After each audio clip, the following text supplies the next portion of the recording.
Today we will start with one of our another chapter from class 8 in civics. That is our chapter number 5, judiciary. Judiciary means member of judges or judges as a member. So what we are going to study in this chapter is our constitution have provided us this right that if any of the fundamental right of any human being is violated in any of the way, or any person feels that he or she is cheated, then they have the option that they can approach the courts. In courts, that means we are talking about the judiciary system to get justice for it. So as you can see here that what is judiciary? A judicial system is consist of a mechanism of courts that a citizen can approach when a law is violated. Any citizen can approach to this judicial system, that is can approach to courts if they feel that their law or their rights is violated in any of the way. So in this chapter we are going to study about the functioning of courts or about the judiciary system only. Now our students, next topic is what is the role of the judiciary? That is, we are going to study what is the role of courts in the life of the citizens of any country. Courts or the judges are very important for any individual life. Now, how they are important? What is the role? The first one is judicial review. The first one is dispute resolution. What is the first function or what is the first role of judiciary? That is dispute resolution. What do you mean by dispute? Dispute means conflict, quarreling that is existing between any two individual, any two state, between the center or the state, or between any two parties. That dispute or that conflict must be solved by the court or by the judicial system. So dispute resolution is the first role. Then second one is judicial review. Now what does that means? In the last chapter we have studied this thing that to make no law can be framed or no law can be made until that is passed by the parliament. So what does that mean? If parliament have passed any such law which is not in the favor of people or majority of people are against it, then what will happen? We need some authority who can control the law passed by the parliament. So that authority, that power is judiciary. So judiciary has the power that whatever the decisions are or whatever the laws are made by the parliament, those laws are reviewed. Reviewed means those laws are checked by the courts, and if they found that any of the fundamental right or any of the right of any citizen is violated in any of the way, then that law cannot come into enforcement or cannot come into existence.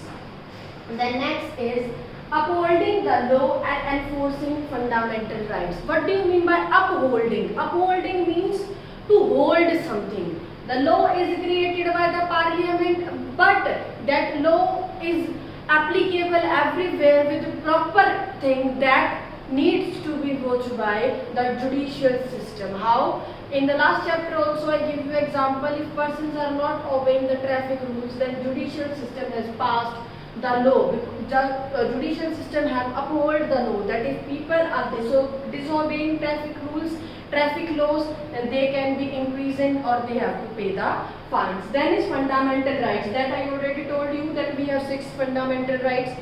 We have already discussed all the fundamental rights in our last videos. So if any of the right of any fundamental right of any individual is violated in any way, then they have the right to approach to courts. For example, in the last class also, when we studied one of the case where a person's life is endangered and no public hospital gave treatment to that person, right to life of that person violated there, he filed a case in the court and demanded for the compensation. And that compensation is provided to that person by the state government only. So no fundamental right of any individual can be violated. To see that thing is also the role of judicial system. Thereafter, students, to see more that how example of compensation I have already dealt with you.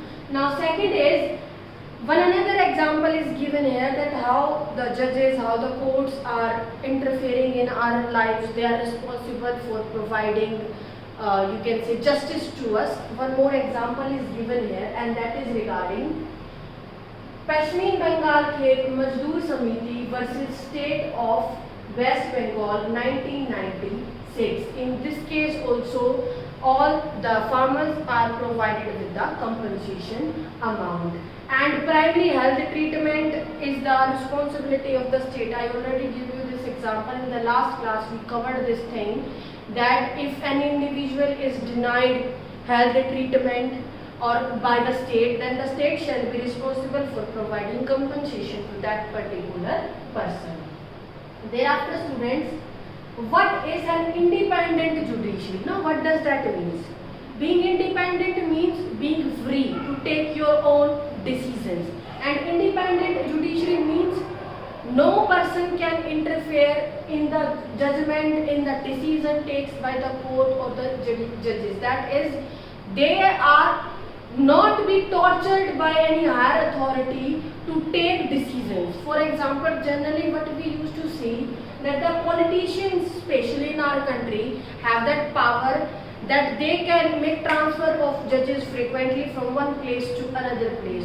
So in order to be having a comfortable position or to be at the same place, generally what we used to see that those judges or courts used to, you can say, favor the politicians. So in that case, is the judiciary independent? No, because that is influenced by the politician. But if we want to have the fair decision, the right decision, judiciary must be independent. That is, they must not be influenced by any external factors like big powers, authorities or politicians. So what we can see, as I give you the example, that generally politicians try to influence the decisions of the jury members in any case if they want. That should not be the scenario there. The next is, one of the aspect is that separation of powers. And what do you mean by separation of powers? We have already studied about it in detail in our chapter number 1. So what we can say? We can say that we have 3 branches of government, and these are the legislature, the executive, and the last one that we are studying right now is judiciary. Legislature responsible for making laws, executive responsible for implementation of those laws, and judiciary to see that if any violation of law is there, then proper punishments or imprisonment should be given to persons, so that all person must obey the laws. So students, what we can say, that the courts are not under the government and do not act on their behalf. Courts do not work under government. Courts have individual identities. They are independent, they are free to take their own decisions. So for the above separation of work, it is the crucial role of the judge in the High Court as well as in the Supreme Court to see that there must not be the little interference, or sometimes if it's required can be there from the government, but not at that extent that it can influence the decision of the judiciary system. Once appointed to the office, it is very difficult to remove a judge. What we used to see, that generally what if any judge got appointed at a particular place, to remove that particular until any criminal background is not there with that judge, it is very difficult to remove that judge from that place.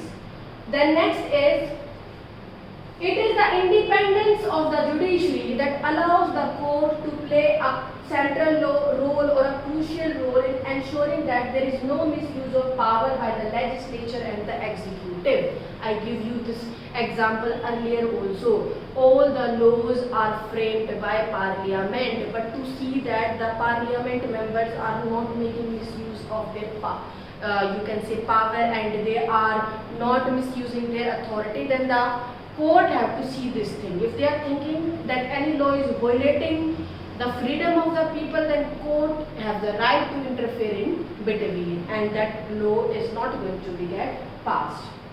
Then next is, what is the structure of courts in India? If we talk about structure of courts in India, then in India we have three type of courts, or we have courts at three levels. First court is at district level or tehsil level. For example, if we talk about tehsil Bahadurgarh, then Bahadurgarh court is there where general cases are there. One judge will be there and he is responsible for solving that case. District court. Then at second level court is high court, which is responsible solving the state level cases. All the state level cases are solved in high court. And the third one is the Supreme Court, which is there in New Delhi, and which will solve all the cases which belongs to any of the country or major issues. Then we will see, I told you this, if we talk about the structure of courts, then first one is your district court, then is your state, and then is your Supreme Court. Now let's just see.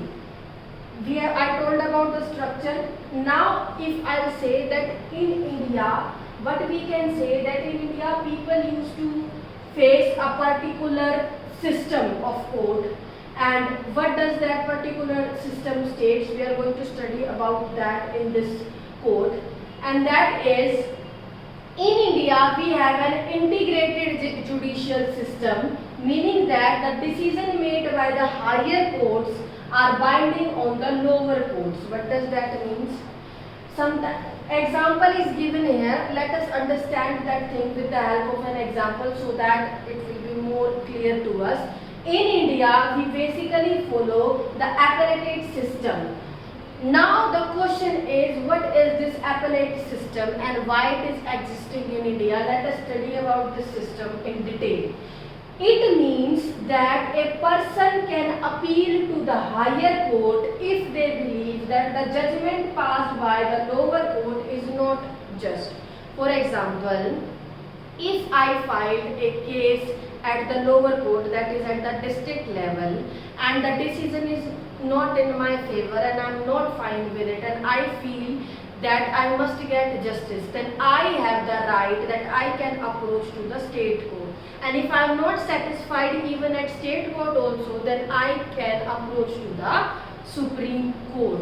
That is your appellate system of courts in India, which means that all the decisions made by the higher courts are binding on the lower courts. For example, if the lower courts disagree, give punishment to a particular person or found that person guilty or accused, but the high courts declare that that person is not guilty or not accused, then the decision of high court will be taken into consideration. One example is given here to make you understand the appellate system, and that is regarding state Delhi administration versus Lakshman Kumar and others. In this case, what happened?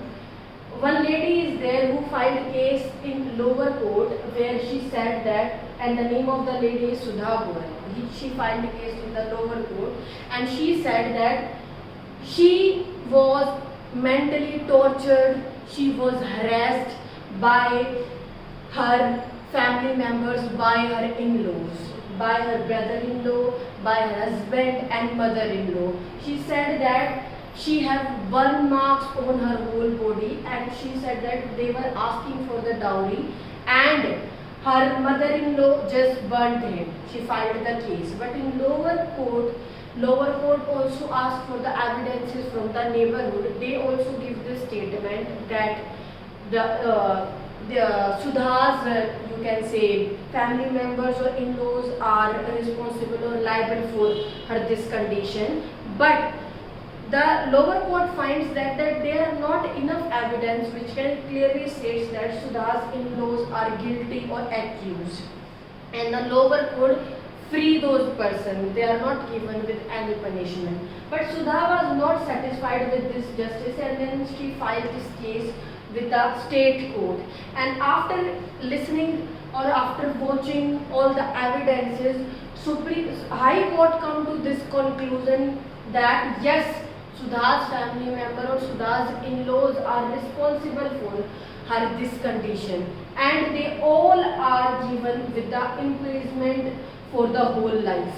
So in this case, we discuss the case of appellate system where what we see, the lower case give statement that Sudha's in-laws are not responsible, are not liable, they are not accused, but the higher court give decision that they are guilty and they are accused, and that is why the decision given by the higher court is taken into consideration, and after finding guilty they are given with the punishment of imprisonment for life. This system goes on in India, applied system. The next is, what are the different branches of legal system? Let us see, students. But we can say that the above case of the dowry that falls within what is considered as crime against society. Or if we can say now, basically we used to see that there are two type of, you can say, injustice, or two type of legal branches which are found in India, and these are two type of laws. Laws are divided into two categories, and these are as criminal laws or civil laws. Who are civilians? Civilians means normal person, normal resident people like us. Who are criminals? Criminals are those persons who are doing big crimes. So let us see these two individual branches separately. First one is criminal law. The criminal law deals with conduct or acts that the law defines as offenses. Criminal law covers all the offenses which involves murder, harassing or dowry, etc. All the offences come under the category of criminal law. On the other hand, civil law covers only those things which are not covering any kind of offences. It covers only those which creates any harm or injury to the rights of an individual. In this, the person is physically violated in any of the way, but in this the person is not physically violated in any way. Maybe there is harm to the property of the individual, or there is harm to the right of an individual, that comes in the category of civil law. For example, we usually see in the courts there is dispute regarding the land distribution, regarding the settlement of rent matters, divorce cases. In these cases, is there any physical harassment not involved? Physical harassment is not just their example of civil law. And the next is, it usually begins with logging and FIR. In criminal law, the first step taken by an individual is the logging of FIR, which is very common term, that is first information report. The accused person, the person who is harassed in any way, need to go to the police station and file an FIR against the problem that he or she is facing. And in this, the petition has to be filed before the relevant court by the affected party only. In this, after the person got affected, he filed the FIR.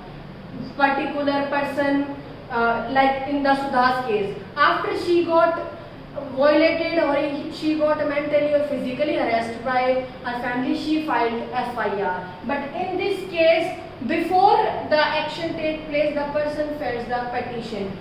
For example, I give you the case of divorce case. Husband and wife, they are not happy by living together. So before they commit to the criminal case, they just file the case in the court.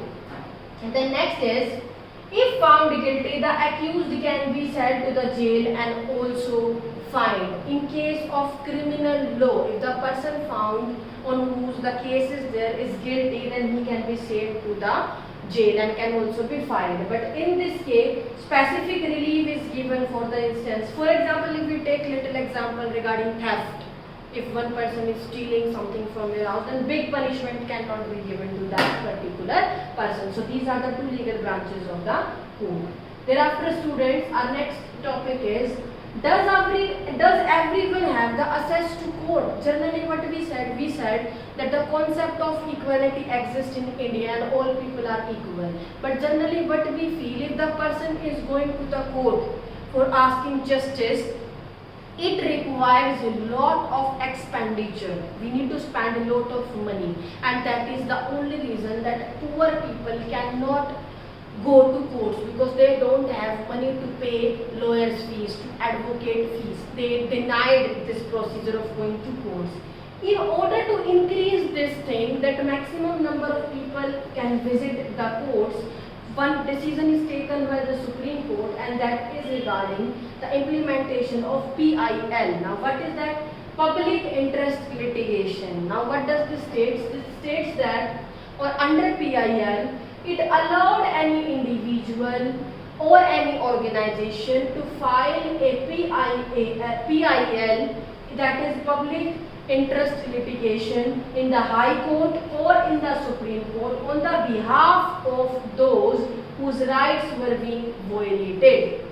For example, like if we talk about Sudha's case, if in that case Sudha's died, then what will happen? She died. Is there no one in her family who can file a case on behalf of Sudha? So under PIL, if Sudha's brother or any nearby to Sudha's member wants to fight for her justice, then under PIL they can file a case against Sudha's in-laws. That is PIL. That any other organization and can individual can also file the case on the behalf of the accused. The next is, even if it's said, then we can say that PIL was used to secure justice on a large number of issues such as bonded laborers. For example, because bonded laborers, they are said to do inhuman works in not favorable conditions. So in that case can be filed for them. And the next is, one more example is given here, that if you talk about midday scheme, we have already discussed about it in our last chapter.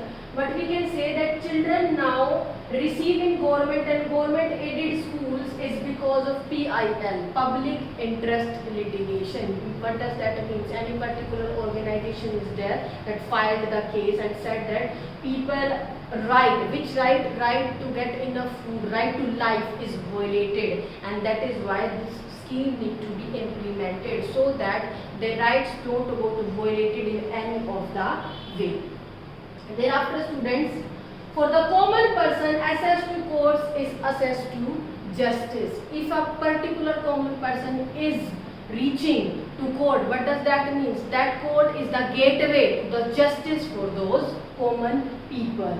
The court exercises a crucial role in interpreting fundamental rights of the citizens. And what are the various fundamental rights that we have already covered in our last chapters, and right to life is one of the important fundamental right against that, and if it got violated in any of the way, particular steps can be taken. And under right to life, as I already told you, midday meal scheme what started, and we have already studied this thing that it was initially started in the state of Tamil Nadu.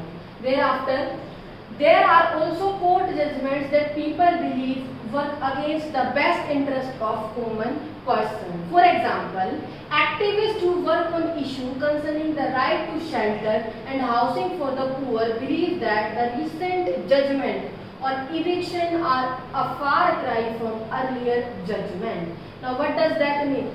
Who are socialists or who are activists? In movies also you have, or in serials you have, in news you have seen these things, that what is the role of activists, that if they found any person who is accused and who is not ready to file the case, that they help those accused person to file the case and to fight for their justice.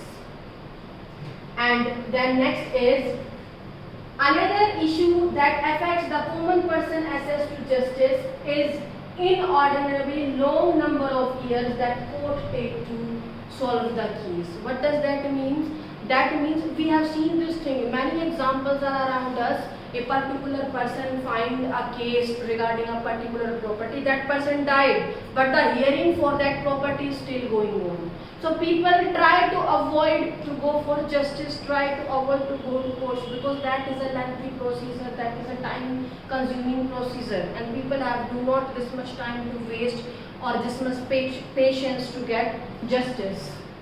That is why people are not interfering it, and that is why particular phrase, that is justice delayed is justice denied, is the best quotation that satisfy our judgmental system or judicial system. Now what does that mean? That means if a particular individual is not given judgment, is not provided with her rights during a particular time being, and it is taking much time, then judgment provided to that person is of no use. A particular person who is alive, he asked for particular justice, he is not provided, and he is getting justice after he got died, then what is the use of that justice? No use. So that is there. Justice delayed is justice denied. Justice should be provided within a particular interval of time. The next is that I have already told you this thing, that in spite of this, there is no denying that the judiciary has played a crucial role in the domestic India. Justice, people got justice delayed lately, but definitely judicial system is playing an important role in the life of the people in the democratic country.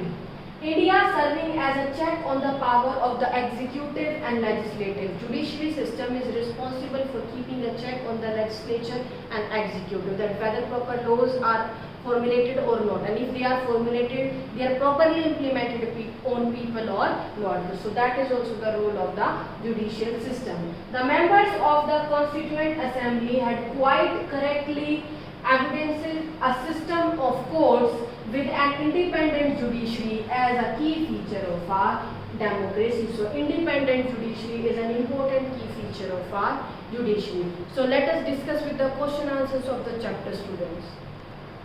So let's begin, students. Our first question is, you read that one of the main functions of the judiciary is upholding the law and enforcing fundamental rights.